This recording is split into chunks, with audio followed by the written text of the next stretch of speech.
அப்படி இந்த பிள்ளை என்ன தப்பு பண்ணுச்சு? பீஃப் சமைச்சேன் அப்படின்னு ஒரு வீடியோ போட்டிருக்காங்க.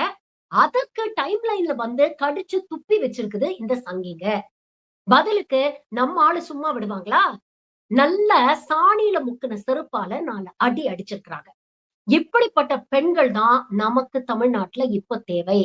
இந்த பெண்மணிக்கு மனதார பாராட்டுக்களை தெரிவித்துக் கொள்கிறேன். இப்படிதான் சங்கிகளுக்கு திருப்பி கொடுக்கணும்.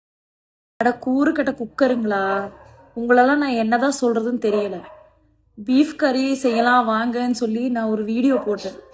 அதுக்கு எத்தனை பேர் சாமி, உங்களை கடவுள் மன்னிக்க மாட்டாரு, பால் வர்றது மாட்டுல இருந்துதான், உங்களுக்கு மீன் கோழி ஆடெல்லாம் கொண்டு தின்னு சாப்பிடும் போதெல்லாம் தெரியலையா? உன்னை கேக்குறேன், இந்த பாம்பு எல்லாம் சமைச்சு சாப்பிடுறாங்க என்ன, அந்த பாம்பு கழுத்துல சுத்திட்டு இருக்குமே சிவனுக்கு, அதெல்லாம் வெட்டி வெட்டி கூர்க்குறா போட்டு சாப்பிடுறானே, அவனெல்லாம் சாமி என்ன பண்ணுவாமா? உங்ககிட்ட சிவன் சொன்னாரா ருத்ராட்சம் போட்டு சாப்பிடக்கூடாதுன்னு? சரியான மூட நம்பிக்கை பிடிச்சி திரியுறீங்கல்ல. உங்களுக்கு பிடிக்கலன்னு திங்காதீங்க.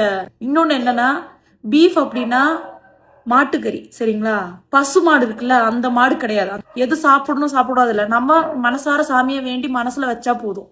சரி, இது சாப்பிடக்கூடாது இது குடிக்க கூடாதெல்லாம் எதுவுமே சாமி சொல்ல கிடையாது. ஓகேவா? இதெல்லாம் மனுஷர்களா உருவாக்கப்பட்டது. அட போங்கடா நீங்களும் உங்க மூட நம்பிக்கையும்.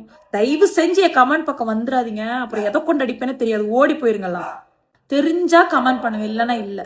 இது ஐயோ என்ன ஒரு கலவர சாமி, ஒரு வீடியோ போட விடுறீங்களா, சாவடிக்கிறீங்க.